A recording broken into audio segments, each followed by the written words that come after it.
Mahatratra 20% ny tahapahafatesan'ny zaza vokatry ny tsy fisian'ny rano fisotro madio, ary mahatratra 2,5 tapitrisa isa-taona ny isan'ireo zaza maty maneran-tany vokatry ny aretin-kibo araka ny tarehimarika nomeny OMS.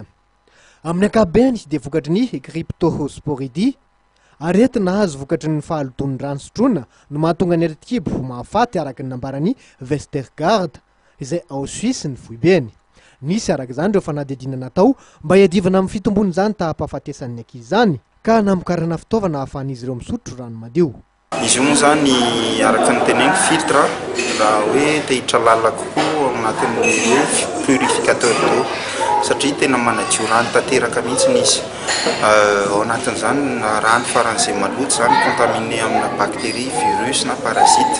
Ao anatin'izany moa choléra, typhoïde, dysenterie, bilharziose ohatrohatr'izany zany dia diovany tanteraka mihitsy zany ireo rano karazana rano maloto sy ireny.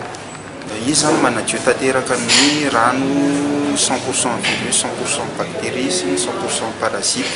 Dia ankoatr'izay izy koa tsy mampiasa élément chimique mihitsy no amin'ny fanadiovana rano. Anisan'izay koa avantage izy atao araka ny fiteny hoe produit durable, izany hoe tsy mila consommable zany hoe zavatra soloina. Ohatra hoe la hystrofamily zany hitantsika eo izay mipresentenay teo izay natao ho an'ny fianakaviana, ohatra hoe olona anankidimy zany mavita mifiltre hatramin'ny 30 ml d'eau izay hoe ho an'ny fianakaviana olona 5 maharitra eo amin'ny 5 taona eo. Manerana izao tontolo izao dia mahatratra 770 tapitrisa anisan'ireo olona tsy mahazo famatsiana rano fisotro madio isan'izany Madagasikara ka manasarotra ny ady amin'ny valana aretina izany.